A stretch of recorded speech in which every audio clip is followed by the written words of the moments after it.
Hi friends, அழகி அழகு இனி வரப்போகிற எபிசோட்ஸ்க்கான அப்புறம் தான் இந்த வீடியோவில் பார்க்க போகிறோம். வாங்க ஃப்ரெண்ட்ஸ் பார்க்கலாம். மதிக்கு இந்த வீட்டுக்கு வந்ததுலேருந்து அவங்களுடைய பிரச்சனையை பாதி சரி பண்ணவே அவங்களுக்கு நேரம் கரெக்டாக இருந்துச்சு. மதியை இதை செய்யக்கூடாது அதை செய்யக்கூடாதுன்னு அவங்க வீட்டில் இருக்கிறவங்க சொல்லிக்கிட்டே இருப்பாங்க. அதை கேட்டு அவங்களுக்கு அதுக்கு எதிராக பேசி மதிக்கு நேரம் போயிடுச்சு. ஆனால் மலரை அப்பப்போ சமைக்கிற நேரத்தில் சாப்பிட்ற நேரத்தில் இன்சல்ட் பண்ணுவாங்க. இது எல்லாத்தையும் அவங்க சப்போர்ட் பண்ணியிருக்காங்க இது வரைக்கும். ஆனால் முழுசாக வீட்டில் நம்ம ஒரு நாள் முழுசாக இருந்தால் அவங்கள என்னெல்லாம் வேலை வாங்குறாங்களோ அது எல்லாத்தையும் மதிய எல்லாம் பார்த்துக்கிட்டு சும்மாவே இருக்க முடியல. பாப்பாவை விட்டுட்டு போனதுனால ரொம்பவே அவங்கள சீப்பாக ஒரு மாமியாராக பேசக்கூடாத வார்த்தையெல்லாம் அவங்க பேசிட்டாங்க. ஆனால் மலர் அதையும் தாங்கிக்கிட்டு வருத்தப்பட்டுட்டு அடுத்து எதையும் பெருசில் மனசில் எடுத்துக்காமல் அவங்க பாட்டுக்கு வேலை செய்கிறாங்க. இதெல்லாம் பார்க்கும்போது மதிக்கு ரொம்பவே கஷ்டமாக இருந்துச்சு. நான் லீவ் போட்டுட்டு உங்கள் கூடவே இருக்கேன் அப்படின்னு சொல்லிட்டு வேலைக்கு இன்றைக்கி போகாமல் மலர் கூடவே மதி இருக்காங்க. இன்றைக்கி அதை பண்ணு இதை பண்ணு அப்படின்னு செய்கிற விஷயங்கள் எல்லாம் எது மதி பேசிகிட்டே இருக்காங்க. அது வீட்டில் எல்லாருக்குமே கோவத்தை உண்டு பண்ணுது. ஸோ வீட்டில் இதில் எக்ஸ்ட்ரா இன்னும் 3 விருந்தாளிங்க வேறு நாளையிலேருந்து வர போகிறாங்க அப்படின்ன உடனே மதிக்கு மலர் ரொம்ப கஷ்டப்படுறாங்க. மதிக்கு இது நினச்சாவே டென்ஷனாக இருக்குது. வீட்டில் இருக்கிறவங்களுக்கே அவ்வளோ வேலை செய்யும் போதே நீங்கள் ரொம்ப டயர்டாகிடுவீங்க. இதில் எக்ஸ்ட்ரா 3 பேர் வேறு. அவங்க சொன்னதெல்லாம் வச்சு பார்த்தா அவங்க ரிலேட்டிவ் போல் இருக்குது. அவங்களுக்கு நீங்கள் செஞ்சு கொடுத்து என்ன கஷ்டப்பட போகிறீங்களோ பாருங்கள் அப்படின்றாங்க. எனக்கு தெரிஞ்சு வரப்போகிறவங்க அவ்வளோவும் எதுவும் பெருசாக என்கிட்ட வேலை சொல்ல மாட்டாங்கன்னு நினைக்கிறேன் அப்படின்றாங்க. ஏன்னா வரப்போகிறது யார்? அவருடைய அக்கா பொண்ணும், அது மட்டும் இல்லாமல் அவங்களுடைய நாத்தனார், அவங்களுடைய மாமியாரும் கூட. என்னை பொறுத்த வரைக்கும் அவங்களுடைய மாமியார் அப்படி இருக்க மாட்டாங்கன்னு நான் நினைக்கிறேன் அப்படின்னு மலர் சொல்கிறாங்க. அது எப்படிங்க சொல்கிறீங்க அப்படின்னு. ஒரு முறை நான் ஃபோனில் அவங்கக்கிட்ட பேசியிருக்கேன். ஸோ அப்போவே நான் அவங்கள கொஞ்சம் புரிஞ்சுக்கிட்டேன். நீ வேணா பாரு அப்படின்றாங்க. பரவாயில்லைங்க, எப்படியோ உங்களுக்கு வேலை கொடுக்காம உங்களுக்கு ஹெல்ப் பண்ணுறதுக்கு ஆள் வராங்க போல இருக்குது அப்படின்னு மதியம் அவங்களும் பேசிட்டு தான் இருக்காங்க. அவங்க ஹெல்ப் பண்ணுறான்னு சொன்னாலையும் வீட்டில் என்ன பிள்ளையோ நடக்க போகுதுன்னு மட்டும் நீ பாரு. இந்த வீட்டில் அத்தையும் மாமாவும் அவங்கள கிச்சன் பக்கம் கூட வர விட மாட்டாங்க. முதல்ல நம்ம வீட்டுக்கு வர எப்படி தான் ஒத்துக்கிட்டாங்கன்னே எனக்கு தெரியல அப்படின்றாங்க. என்ன சொல்கிறீங்க அப்படின்னு. ஆமாம், இந்த வீட்டை பற்றி தெரிஞ்சாலே மீனா தான் அவளுடைய தங்கச்சி பொண்ணு. அவள் சின்ன குழந்தைல கூட இந்த வீட்டில் 5 நிமிஷம் நிற்க மாட்டா. எனக்கு தெரியும், நான் பார்த்துருக்குறேன். அதாவது கல்யாணத்தப்போ ஃபர்ஸ்ட்டில் கல்யாணத்தப்போ அவங்க என் கல்யாணத்துக்கு வந்திருக்காங்க. ஸோ அதாவது ஃபங்க்ஷன் வச்சப்போ கல்யாணம் நின்று போனப்போ அந்த கல்யாணத்துக்கு வந்தாங்க இல்லைங்களா, அப்போ நான் பார்த்துருக்கேன் அப்படின்ற மாதிரி மலர் சொல்கிறாங்க. ஓ அப்படியா? அப்போவே அவள் நிற்க மாட்டா. அப்போ ஓரளவுக்கு உன்னை விட இன்னும் கொஞ்சம் சின்ன பொண்ணு தான் இருந்தா. இப்போ எப்படி இருக்கான்னு தெரியல. எனக்கு கல்யாணம் ஆகி கூட இத்தனை வருஷம் ஆயிடுச்சு. அப்போது அவங்களுடைய அம்மா கூட வந்தா. கல்யாணம் ஆகாமல் தான் இருந்துச்சு. அதுக்கப்புறம் எங்களுக்கு கல்யாணம் ஆனதுக்கப்புறம் தான் கொஞ்ச நாள்லேயே மீனாவை ஓடி போய் கல்யாணம் பண்ணிக்கிட்டு தான் சொன்னாங்க. லவ் மேரேஜ் அப்படின்னு. தெரியல எப்படி இருக்காளோ, குழந்தைக்கிட்ட பெற்றுட்டு இருந்திருக்காளோ என்ன கூட தெரியல. குழந்தை இருந்தால் எப்படி அவங்க வீட்டுட்டு வருவாங்க அப்படின்றாங்க. அதான் ஹஸ்பண்ட் இருக்கார்ல அப்படின்ற மாதிரி. ஓ அப்படியா, சரின்னு சொல்லிட்டு இவங்க அதை பற்றி பேசிகிட்டே கிச்சனில் வேலையை செஞ்சிட்ருக்காங்க. கொஞ்ச நேரத்துலேயே சுரேஷ் வீட்டுக்கு வராரு. ஸோ வீட்டுக்கு சுரேஷ் இருந்து வந்ததை நேராக உட்காந்துட்டு அண்ணி அப்படின்னு கூப்பிட்றாங்க. சொல்லு சுரேஷ் அப்படின்னும். அண்ணே கொஞ்சம் குடிக்க தண்ணி கொண்டு வாங்க அப்படின்றாங்க. சரி சுரேஷ் அப்படின்னு சொல்லிட்டு தண்ணி கொண்டு வராங்க. தண்ணி கொடுத்த உடனே அண்ணி வெயில் ரொம்ப அதிகமாக இருக்குது, ஜில்லுன்னு ஏதாச்சும் ஜூஸ் போட்டு கொடுக்க முடியுமா அண்ணியான்னு கேட்குறாங்க. சரி சுரேஷ் அப்படின்னு சொல்லிட்டு ஜூஸ் போட்டு கொடுக்குறாங்க. இதெல்லாம் உண்மையிலே ஒரு ஆண் கேட்கும்போது ஒரு லேடிஸாக அவங்களோட செய்ய வேண்டிய கடமை தான். இருந்தாலும் அவங்களோட அத்தை மாமா பண்ணுறதெல்லாம் ரொம்ப ஓவராக இருக்குது. ஒரே தடவை கூட அந்த எத்தனை வேலைகளையும் செய்யலாம்ல. அந்த ஃபேனை போடு, அந்த சார்ஜர் ஏறு, குடிக்க தண்ணி கொண்டு வா அப்படின்னு ஒரே விட்டால் எல்லா வேலையும் செய்யலாம். ஒவ்வொரு தடவைக்கும் மலருன்னு கூப்பிட்றதுல ரொம்ப ஒரு கஷ்டமான ஒரு விஷயம். அவங்களுக்கும் அவங்க கிச்சனில் இங்கேருந்து போய் அங்கே நிற்கிறாங்களோ இல்லையோ திட்டமோ மலருன்னு கூப்பிட்டா யாருக்காக இருந்தாலும் கஷ்டம் தான் வர செய்யும். மலர் அட்ஜஸ்ட் பண்ணிகிட்டு இருக்காங்க. ஆனால் மதிக்கே கோவம் வருது அவங்க பண்ணுற விஷயம். மலர் அப்போ எந்த அளவுக்கு கோவப்படணும். இந்த குடும்பத்துக்காக அவ்வளோத்தையும் தாங்கிட்டு இந்த வேலையில் செய்கிறாங்க. அதை இவங்க தான் புரிஞ்சுக்கணும். மலர் கிடையாது. அவங்க அட்ஜஸ்ட் பண்ணிட்டு தான் புரிஞ்சுட்டு தான் போயிட்டுருக்காங்க. இவங்க நம்ம குடும்பத்துக்கு ஏற்ற மாதிரியே நம்ம இத்தனை நாளும் இவ்வளோ வருஷமும் நம்ம சொன்னது எல்லாத்தையுமே ஒன்று விடாமல் நமக்கு மனசு குறையில்லாமல் மலர் செஞ்சுக்கிட்டே தான் இருக்கா. அப்படி இருக்கிற மலருக்கு நம்ம அதிகபட்சம் வேலையும் கொடுக்கக்கூடாது. சில விஷயங்களை நாமே செஞ்சுக்கலாம் அப்படின்னு செய்யலாம். இப்போ ஒரு வயசானவர், ஸோ சுகர் பிபி இதெல்லாம் இருக்கிறது தான் வெளியில் வாக்கிங் போகிறாரு. அந்த வாக்கிங்கை வீட்டில் இருக்கிற டைமில் அவருக்காக சார்ஜர், சுவிட்ச் போடுறது, தண்ணி வேணுன்றது இதெல்லாம் வீட்டுக்குள்ளேயே அவர் நிறைய நடக்கலாம். வீட்டுக்குள்ளே சும்மா உட்காந்துட்டு வாக்கிங் போகும்போது மட்டும் வெளியில் போயிட்டு மருமகளை வேலை வாங்கினா எப்படி அப்படி சொல்லப்போனால் அவங்களுக்கு நடக்கிறதுனால கண்டிப்பாக வயசானா கூட மலருக்கு சரி சுகர் பிபி எதுவுமே வராது போல இருக்குது. சும்மா ஒரே இடத்துல உட்காந்துட்ருக்குறோம். இவருக்கு சுகர் பிபி அந்த கொஞ்ச நேரம் நடந்தால் மட்டும் குறைஞ்சிடாது, வீட்டுக்குள்ளே நடந்தாலும் தான் குறையணும். அப்படியே இருந்தார் அப்படின்னா சுகர் பிபி கண்டிப்பாக குறையாது, ஏறதான் வாய்ப்பு இருக்குது. வீட்டிலே உட்காந்து சாப்பிட்டுட்டு உட்காந்துட்டு மலரை வேலை வாங்கிட்டு உட்காந்துட்டு இருந்தால் கண்டிப்பாக எல்லா நோயும் அவங்களுக்கு வரும். அவங்க அத்தைக்கு எந்த காலத்துலையும் சுகர் பிபி வராது. மலரேன்னு சொல்லிட்டு மலர் பின்னாடியும் ரூமுக்கும் வேலைக்கும் உள்ளேக்கும் அலைஞ்சிக்கிட்டே மலரை இதை செய்ய அதை செய்யணும் அவங்களுக்கு கூப்பிட்டு நடக்கிறதுலே அவங்களுக்கு சுகர் பிபி போயிடும். ஸோ 2 பேருமே சரி வெவ்வேறு விதத்தில் மலரை மட்டும்தான் டார்கெட் பண்ணுறாங்க. ஏன்னா இவங்க இப்படி இருக்காங்கன்னே தெரியல. ஸோ மதிக்கு ரொம்ப ரொம்ப கோவம் வந்து ஜூஸ் போட்டும் குடிக்கிறாங்க. மதியம் தான் உனக்கு அப்படின்றாங்க. எனக்கு எதுக்கு, நான் வீட்டில் தானே இருக்கேன்னு புடி மதி அப்படின்னு சொல்லிட்டு கொடுக்குறாங்க. ஜூஸ் குடிக்கிட்டு அங்கேயே கப் அடிச்சிடுறாங்க. அப்போது கப்பை எடுத்துகிட்டு வரதுக்காக திரும்பவும் மலர் போகிறாங்க. ஒரு நிமிஷம் இல்லைங்க அப்படின்றாங்க. என்னாச்சு மலர் அப்படின்னு மதி அப்படின்னு கேட்குறாங்க. ஒரு நிமிஷம், ஜூஸ் குடிச்சிங்களா, நீங்கள் தண்ணி கேட்டிங்க, ஜூஸ் கேட்டிங்க, எல்லாத்தையும் போட்டு கொடுத்தாங்க. அந்த ஜூஸ் டம்ளரை குடிச்சிட்டு எடுத்துகிட்டு வந்து ஷிங்க்லி வச்சுட்டு போகலாம்ல அப்படின்னு கேட்குறாங்க. சுரேஷ் இதை பார்த்து ரொம்ப அதிர்ச்சி ஆகுறாரு. உங்ககிட்ட தானே சொல்லிகிட்ருக்கேன் அப்படின்றாங்க. ரூமில் காலையில் டவல் போடலன்ன உடனே அந்த பேச்சு பேசினா இப்போ இந்த டம்ளருக்கு ஆரம்பிச்சிட்டாலா, சாமி இவளோட சங்கத்துமே வேணாம், பேசாமல் நாமளே எடுத்துகிட்டு போய் வச்சுட்டு போயிடலான்னு சுரேஷ் வச்சுட்டு அவர் பட்டுக்கு கிளம்பி முறைச்சிட்டே போயிடுறாரு. ஸோ இந்த நிலமை தான் வந்து அவங்களுடைய அத்தை மாமாவுக்கு கூட கண்டிப்பாக வரும் மலர்னால, அதாவது மதினால. மதி வழக்கமான ரூமுக்குள்ளே போகிறாங்க. சுரேஷ் உள்ளே போன உடனே, என்ன நீ உன் பாட்டுக்கு உன் இஷ்டத்துக்கு என்னை இதை செய் அதை செய்ன்னு சொல்லிகிட்டே இருக்கேன், என் வீட்டில் என் இஷ்டப்படி இருக்கக்கூட கொஞ்சம் கூட எனக்கு எதுவுமே ரூல்ஸ், அதாவது நீ சொல்லிக் கொடுக்கணுமா, என் இஷ்டப்படி தானே நான் இருக்கணும், நீ இதெல்லாம் சொல்லிக் கொடுக்கணுமா எனக்கு அப்படின்னு. அப்போ நான் யார், நீங்கள் தானே கல்யாணம் பண்ணி இந்த வீட்டுக்கு கூட்டிகிட்டு வந்தீங்க, அப்போ இந்த வீட்டில் மருமக தானே, அப்போ நானும் இந்த வீட்டில் ஒரு ஆள் ஆகிட்டல. எப்பத்துலேருந்து உங்களை கல்யாணம் பண்ணிவிட்டு இந்த வீட்டுக்குள்ளே வந்தேன்னா கிட்டத்தட்ட 1 மாதம் ஆகுது. நானும் அவங்கள பார்த்துக்கிட்டே தான் இருக்கேன். நீங்கள் இதுக்கு முன்னாடி எப்படி முன்னாடி இருந்துக்கோங்க, சரிதான், அவங்களே இது எல்லாத்தையும் புரிஞ்சுக்கிட்டு அட்ஜஸ்ட் பண்ணிக்கிட்டு தானே இருந்தாங்க. நம்ம கூட கொடைக்கானலுக்கு வந்து 2-3 நாள் கிச்சன் வேலை இல்லாமல் அவங்க எவ்வளோ சந்தோஷமாக இருந்தாங்க. இங்கே வந்த உடனே வழக்கமாக இதை செய் அதை பண்ணு இதை பண்ணுன்னு சொல்லிட்டு விடாமல் டார்ச்சர் பண்ணிக்கிட்டே இருக்கீங்க.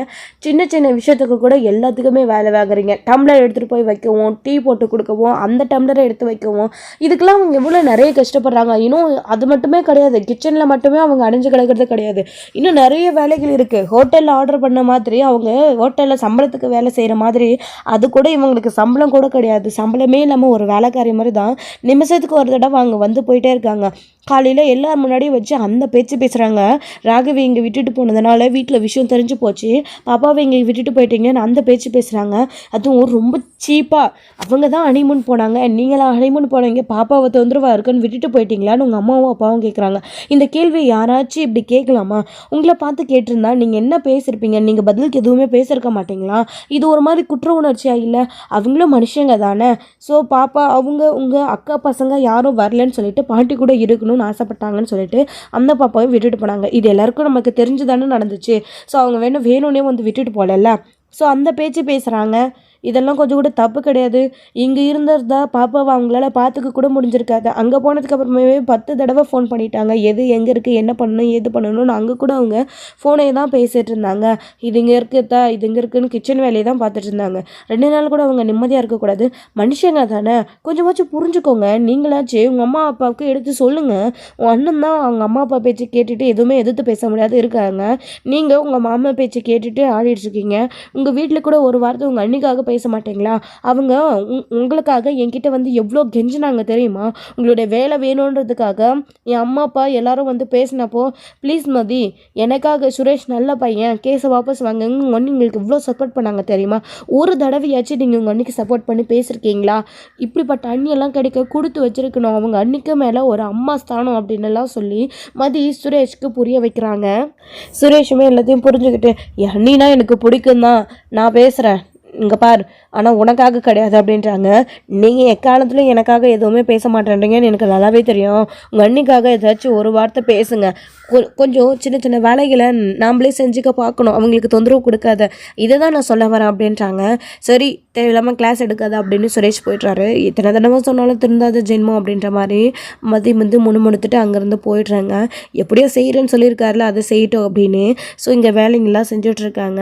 ஏன் எந்த வீட்லையும் யாருமே செஞ்சதே இல்லையா? லேடிஸ் ஹெல்ப் பண்ணால் அப்படி என்ன தப்பு? மாமியார் மாதிரி அவ்வளோ ஒரு கொடுமை பண்ணுறாங்க, எல்லாத்தையும் அவங்க தாங்கிட்டு இருக்காங்க, இதெல்லாம் ரொம்ப டூ மச் அப்படின்றாங்க. ஸோ இன்னொரு சைடு பாக்கியராஜ் அங்கே பேங்க்குக்கு போனதுலேருந்து ரொம்பவே கஷ்டப்படுறாங்க. வளைக்காமல தான் ஒரு ஃப்ரெண்டு கிட்ட நடந்த விஷயங்கள் ஷேர் பண்ணிக்கிறாங்க. அவருமே வந்து கொஞ்சம் வந்து கஷ்டப்படுறாரு. டே நீ எல்லாம் இப்படி இருக்க, நான் என் பொண்டாட்டிக்கு எவ்வளோ ஹெல்ப் பண்ணுறது தெரியுமா? அப்போவுமே அவள் கஷ்டமாக இருக்குன்னு சொல்கிறா. பொண்டாட்டிக்கு நாமளும் ஹெல்ப் பண்ணணும்டா, நமக்காக தானே அவங்க காலையிலேருந்து ஈவினிங் வரைக்கும் ஓடி ஆடுறாங்க. அவங்களுக்கு என்ன சம்பளமாக கொடுக்குறோம்? வருஷத்துக்கு ஒரு புது துணி எடுத்து கொடுக்குறதோடு நிறுத்திடுறோம். மற்றபடி சம்பளமே எதிர்பார்க்காத குழந்தை குட்டி புருஷன் அத்தை மாமான்னு எல்லா உறவுகளையும் அனுசரித்து அவங்க எவ்வளோ வேலை செய்கிறாங்க. நாமளாச்சும் சம்பாதிக்கிறோம், நம்ம இஷ்டப்படியே இருக்கிறோம், அவங்க அதாச்சும் இருக்கிறாங்களா? அதுவும் உங்கள் வீட்டில் தான் சொல்லவே வேணாம். உங்கள் வீட்டில் எப்படி இருக்குது சுச்சுவேஷன் எனக்கு நல்லாவே தெரியும்டா. பாவம்டா சிஸ்டருக்கு ஏதாச்சும் ஹெல்ப் பண்ணுடா ப்ளீஸ்டா அப்படின்றாங்க. நானும் எவ்வளவோ பண்ணணும்னு நினைக்கிறேன்டா, அதனால் என்னாலையும் எதுவுமே முடியல. அம்மா காடியில் மலரை கண்டபடி பேசிட்டாங்க அப்படின்றாங்க.